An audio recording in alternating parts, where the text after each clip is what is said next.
Pública. Gracias por estar con nosotros. Bienvenido. Muchas gracias, Yoli. Me da gusto saludarte y saludar a tu auditorio. ¿Cuál dirías que es el sello de lo que se ha debatido hasta el momento en este proyecto de presupuesto de egresos como legislatura y también una distinción del presupuesto federal de este gobierno versus a los anteriores? Bueno, es un presupuesto que pone especial énfasis en el carácter social. Estamos aumentando los recursos para los sectores más vulnerables del país. Es un presupuesto, además, que se centra también en la asignación de recursos para la conclusión de los grandes proyectos nacionales. Y creo que, en términos generales, es un presupuesto que trata de generar mejores condiciones para las mexicanas y mexicanos. Ahora, uno de los puntos más criticados, hemos escuchado, por ejemplo, la visión del PAN, del PRI respecto a las bolsas para los programas sociales.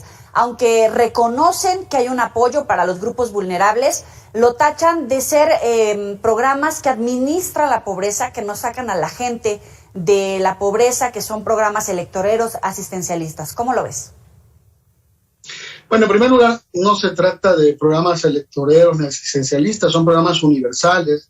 Igual lo reciben los adultos mayores que militan en la oposición, en el PAN, en el PRI, igual lo reciben los campesinos que tienen otra ideología diferente a la de Morena. Son programas universales, pero que, por ejemplo, en el caso de los adultos mayores es un programa añejo, no es exclusivo de este gobierno, pero este gobierno lo que ha hecho es consolidarlo, aumentar los recursos y los montos que reciben estos adultos mayores, y en este presupuesto estamos asignando recursos para fortalecer ese programa. Por ejemplo, el tema también de los jóvenes construyendo el futuro, el tema de las personas con discapacidad, pues son temas donde estamos incrementando la bolsa en aras de que haya mayores recursos para estos sectores vulnerables de la población. Hace unos momentos platicábamos con Pati Armendáriz acerca de la importancia del presupuesto para salud, ¿no? Escuchábamos al presidente López Obrador ayer y hoy hablar de la necesidad de garantizar el acceso a medicamentos y vacunas, de terminar con este desabasto, de que verdaderamente se compren y lleguen a la gente que necesita estos medicamentos. ¿Cómo van a garantizar que efectivamente haya recursos todavía en medio de la pandemia para el resto, el grueso de medicamentos y vacunas, incluso hasta del cuadro básico? Bueno, de entrada te tengo que decir que el presupuesto en salud está creciendo significativamente, y por lo que se refiere al tema de los medicamentos, lo que el presidente señaló ayer y lo puntualizó el día de hoy es un tema de logística. Él mismo ponía el ejemplo de algunos productos comerciales que llegan hasta las comunidades más apartadas del país, y que eso lo tenemos que replicar en el tema de los medicamentos. No es un problema de recursos ni de compras, es un problema de la logística para hacer llegar esos medicamentos y esos insumos de la salud a las comunidades más apartadas. Pero en el caso específico de las vacunas, yo te diría, en 2019 el presupuesto de vacuna era de 2,000 millones de pesos. En el proyecto que nos mandó Hacienda con relación al 2022, se consideraban 28,000 millones de pesos para vacunas, y con los ajustes que se hizo en la Comisión de Presupuesto vamos a llegar a más de 30,000 millones de pesos que son para vacunas de mexicanas, de mexicanos y también de nuestros menores de edad. La idea es garantizar no solamente la vacuna anti-COVID, sino el cuadro general de vacunas para nuestra población. Había diputados que decían, en vez, por ejemplo, de fondos para el béisbol, nos hubiera encantado recibir recursos para comprar medicamentos y vacunas. ¿Se podía negociar? Es que esos recursos están garantizados. El crecimiento en salud es significativo. El crecimiento en tema de la vacuna no es algo que se esté disminuyendo, al contrario, por primera vez el presupuesto en salud tiene un crecimiento muy importante, mayor que el último de referencia sería el presupuesto de 2015. Desde entonces no había habido un incremento en salud tan significativo como el que hoy estamos programando.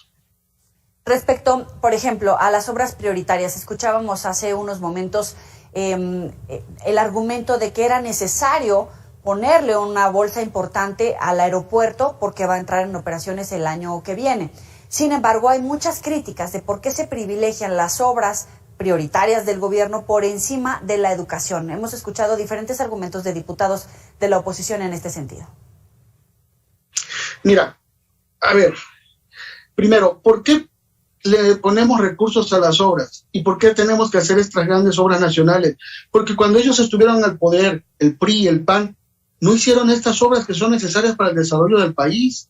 Tenemos que hacer la refinería de Dos Bocas porque fue una burla lo que hizo Calderón con la refinería de Tula, que nada más le hizo la barda. ¿Por qué tenemos que hacer un aeropuerto? Porque ellos estaban planeando un aeropuerto opaco y en unos terrenos no idóneos. Por eso tenemos que hacer estas obras, y la idea del presidente es que no dejar obras inconclusas, y finalmente el aeropuerto va a estar en 2022 y la primera etapa de la refinería también unos meses después. Entonces, por eso es que se le están metiendo recursos. Pero es mentira que no se estén destinando recursos a otras áreas prioritarias de la vida nacional. El presupuesto en salud crece a 48,000 millones de pesos. El presupuesto en educación tiene un crecimiento de 30,000 millones de pesos. O sea, hay un presupuesto que no deja desprotegido los ámbitos de los sectores más vulnerables de la población y que atiende estos grandes retos nacionales de generar estos proyectos que son necesarios para el desarrollo del país.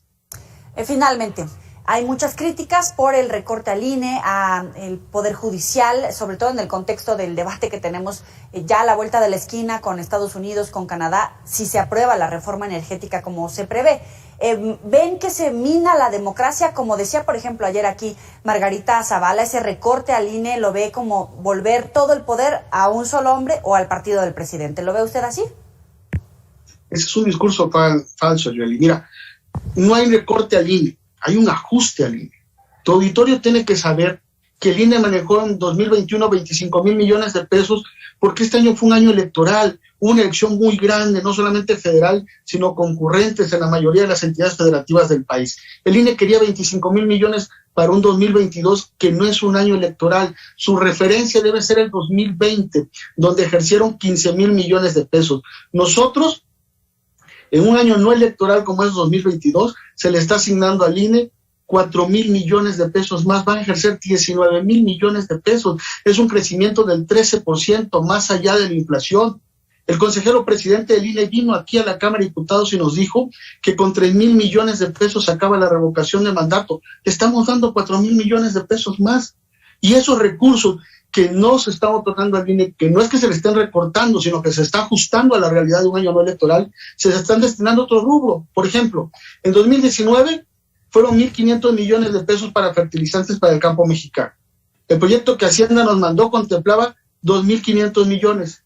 El dictamen que salió de la Comisión de Presupuesto, el que hemos aprobado, considera 5,200 millones de pesos para fertilizantes para el campo. O sea, estamos metiéndolo en lo que es realmente importante para la vida nacional. Entonces, ese discurso de que se le está cortando el dinero a la democracia es un discurso falso, y también hace evidente que tenemos un órgano electoral que es muy costoso para las mexicanas y mexicanos. Finalmente, ¿cómo va la negociación con el PRI con miras a la aprobación de la reforma energética? ¿Se va a aprobar antes de que termine el año? ¿Hay margen de negociación, incluso a través ahorita de este estira y afloja en el presupuesto? Bueno, yo creo que todo en la vida tiene su tiempo, Joely. Todo en la vida tiene su tiempo. Hoy la prioridad es el presupuesto. No podemos permitir que el presupuesto se tome de rehén, que se quiera negociar temas presupuestales con relación al voto de otros temas importantes para la vida nacional. Vamos a concluir el tema del presupuesto, nos vamos a pasar aquí las horas que sean necesarias, los días que sean necesarios escuchando a la oposición, pero vamos a sacar un presupuesto que proteja a las mexicanas y los mexicanos, y después abordaremos en tiempo y forma los demás temas de trascendencia nacional. Diputado Marcos Rosendo Medina, gracias por dejarnos ponerle esta visión de Morena a el auditorio de Mega Noticias. Muy buena tarde. Un gusto saludarte y a tu amplio auditorio. Muy buena tarde también. Buena tarde, hasta luego. Ya sabe que puede recuperar estas y otras entrevistas en nuestras redes sociales y en los próximos espacios informativos.